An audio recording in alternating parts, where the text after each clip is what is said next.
इस वीडियो में हम जानेंगे कि खुला परिसंचरण तंत्र क्या होता है और बंद परिसंचरण तंत्र क्या होता है और यह किस जीव जंतु में होता है। देखिए, सबसे पहले हम आपको समझाते हैं बंद परिसंचरण तंत्र।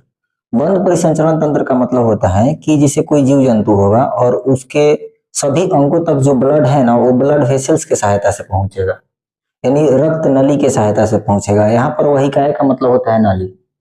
अब जैसे मानव का शरीर है, मानव के शरीर में आपके हार्ट के पास, किडनी के पास, लंग्स के पास ये ब्लड पहुंचना होगा ना, तो एक नली के सहायता से पहुंचेगा। जैसे आप खेत पटाते हैं उस तो खेत पटाने के लिए पाइप के सहायता से पानी को ले जाते हैं खेत में। उसी प्रकार हम हार्ट, किडनी और लंग्स के पास जब ब्लड के ले जाएंगे तो ब्लड वेसल्स के सहायता से ले जाएंगे ब्लड।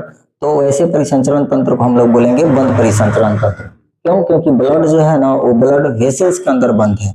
और यह किस में होता है बंद परिसंचरण तंत्र? ह्यूमन बीइंग हो गया, ऑक्टोपस हो गया और मैमल्स हो गया। ह्यूमन बीइंग कहने का मतलब मानव जाति, और मैमल्स का मतलब होता है स्तनधारी गाय, भैंस, बकरी, ये सभी में। और ऑक्टोपस का मतलब होता है एक समुद्री जीव है, ये अष्टबाहु, इसका भुजा 8 होता है, इस यही ऑक्टोपस है। ये सभी में बंद परिसंचरण तंत्र होता है।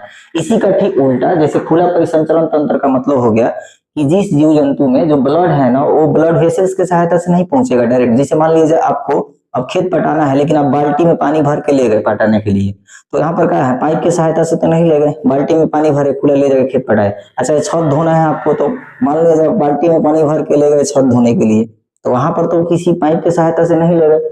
उसी प्रकार यहाँ पर नली नहीं होता है, खुला परिसंचरण तंत्र में आपका नली नहीं होता है, डायरेक्ट जो है ना ब्लड आपका हार्ट, लंग्स, किडनी के पास घूमते रहता है। तो ऐसे जिस परिसंचरण तंत्र में कोई ब्लड वेसल्स नहीं होता है, तो उसी को हम लोग बोलेंगे खुला परिसंचरण तंत्र। जैसे कि जीव जंतु में होता है ये तिलचट्टा हो गया, स्नेल घोंगा हो गया, बटरफ्लाई, इस सभी में होता है।